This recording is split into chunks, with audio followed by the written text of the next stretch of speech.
Hey, look, it's the Kaiju Collector. Yay! Hey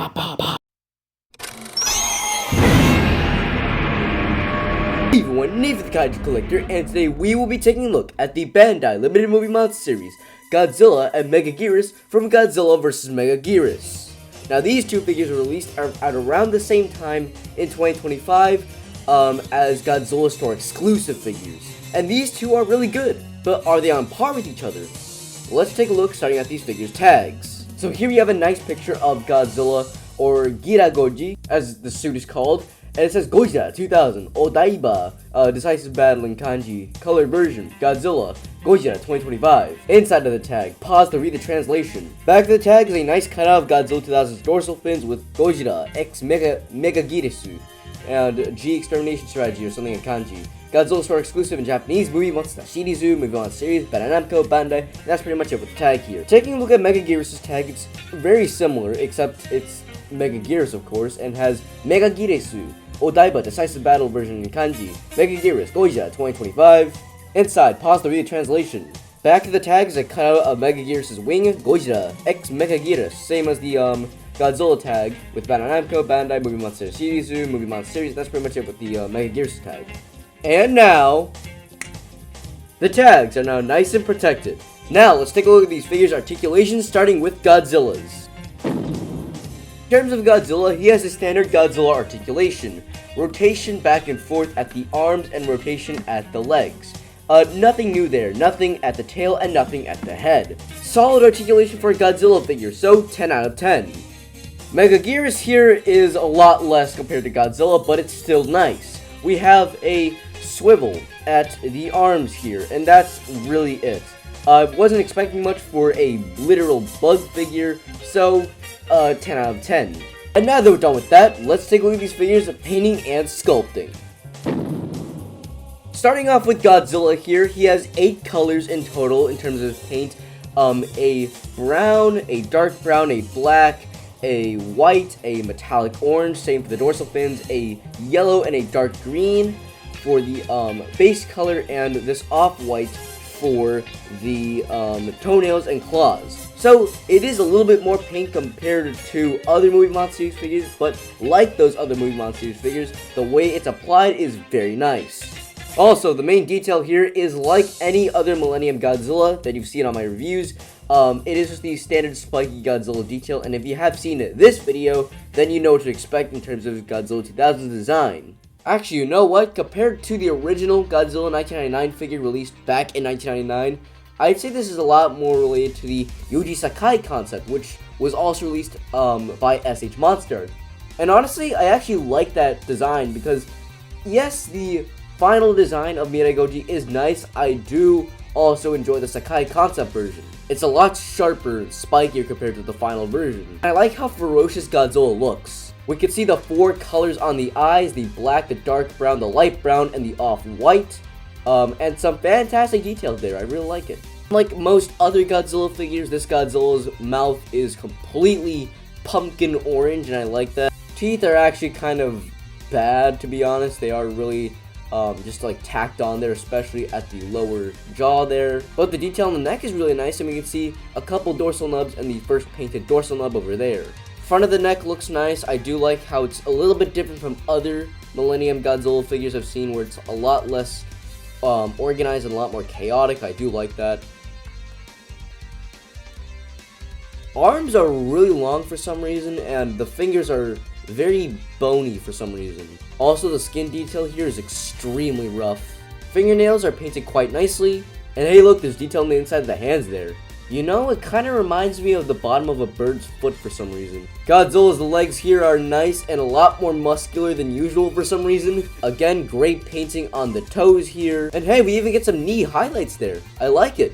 Godzilla's tail is very rough in detail compared to the original figure. And, I don't know why, but for some reason, it looks like the detail game was kind of lost in this section of the tail. It looks a lot smoother compared to here for some reason. No idea why, but I just wanted to point that out. Godzilla's body is nice, and we also see that brown highlight there. My god, the detail is so good on this figure. And now, the moment you've been waiting for. the dorsal fins. Goodness, these dorsal fins are amazing, but they're a lot different.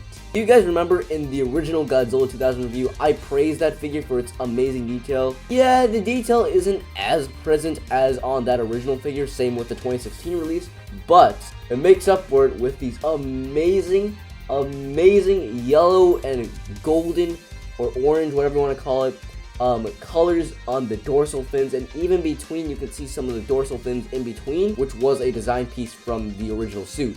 It looks great until you get to here where, yes, it is metallic, it looks good, and then they just completely cut it off around here, which that is also paired with the little less detail for some reason on the tail here, I don't know why. And yes, it's like that on both sides. So overall, in terms of paint detail, Godzilla is getting a solid 8 out of 10. The detail is nice, but there's some parts where it's a bit under detailed for some reason, and the paint is what you expect out of a normal Bandai figure. Now, onto Megaguirus. So Megan here, her name is Megan, is very translucent, but still we have 6 to 7 colors here, with the base color, which is a purple, translucent purple, a translucent orange again for the other part of the base color, a gold for the top body here in the wings and the claws, a red for the eyes, and off-white for the teeth, and a very dark red in the mouth there. In terms of Megaguirus' sculpt, it looks like a dragonfly mixed with Godzilla, which is literally what Megaguirus is, design-wise. It literally is just a dragonfly mixed with Godzilla, so I wasn't expecting too much. But let's start off with the head here. It looks very, very nice. I like the sort of insect, but also lizard-like aspects of the face here. Megaguirus always looked amazing to me. I always loved that sort of design, like the mouth, the eyes, the way it blends together is amazing. We get some little spikes at the bottom jaw here, along with some details around the eyes. And the top of the head has some gold airbrushing or dry brushing, I can't tell. Ooh, almost forgot a color here. There's a different shade of gold at the bottom of the body here. The way it's applied is actually really nice. It contrasts very well from the rest of it, even from the other gold and even the orange. Okay, this is new. I didn't know Megaguirus had abs. Here's Megaguirus' tail, and oh my god, I forgot. Godzilla's foot says trademark in Toho Ltd. Bandai China with a bunch of numbers. Megaguirus' tail says the exact same thing, trademark in Toho Ltd, and Bandai China with a bunch of numbers there. We get some nice details with some circular details for some reason on the tail at the bottom. And the top of the tail has this nice sort of insectoid design. It kind of looks like something out of Monster X for some reason. I don't know why, but I like it. The only thing I don't like is the fact that this stinger is underpainted. Specifically this part here. The rest of it was painted, but not here for some reason. Wings look great, and I do like the fact that they actually airbrushed a little bit of gold here at this part of the wings here. I like it. And the translucent makes it look like Megaguirus' wings are on fire, and it looks really, really cool. Yep, same on the other side. Looking at Megaguirus' back here, we get something that resembles Godzilla's dorsal fins, and here's what I mean. You see those 4 spines over there?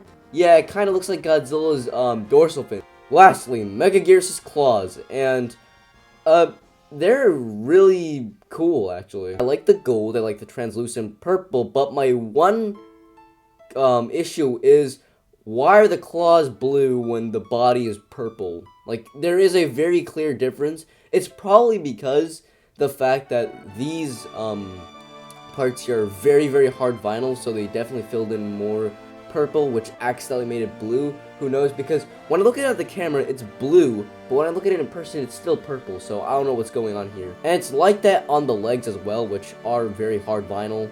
But yeah, overall, in terms of Megan, you flippin' twit, she's very, very nice. I'll give her a solid 9 out of 10, to be honest, because compared to Godzilla, there's a lot less underpainted, undercooked areas of the figure, and it looks very, very nice even from afar, because you can see that's Megaguirus. Now, time for size and size comparisons. In terms of Godzilla's height, Godzilla is actually quite short. He's around 5.5 inches tall, or even less than that. But he's a very long figure. He's almost a foot long. Megaguirus is... she's around maybe 2 inches max if you're counting these little spikes here. But she's around 9 inches wide if you count her wingspan. In terms of size comparisons, here they are compared to Movie Monster Series Monster X, Movie Monster Series Godzilla 2001, and of course, the Bandai Godzilla Island Monster Series Heisei Era Godzilla figure.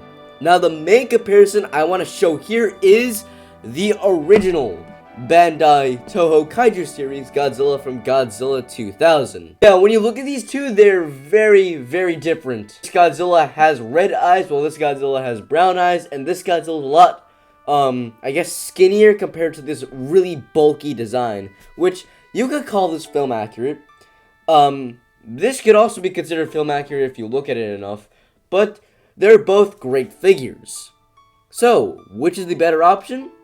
Well, to me, I actually prefer this one over this one, because, I don't know, something about the more jagged, more, out there looking design compared to this somewhat traditional Godzilla, to be honest. I actually like this one better. But in terms of its quality, I actually say this one because, like, not only are the details consistent throughout compared to this figure, but the dorsal fins are very nicely detailed with these rocky, sort of bumpy designs all the way throughout to the tail. And yes, it's painted all the way to the tip. Okay, so now for their overall scores. Godzilla will get a solid 9 out of 10 in terms of his overall score, and Megaguirus here, or Megan, will get a overall score of a 9.5 out of 10.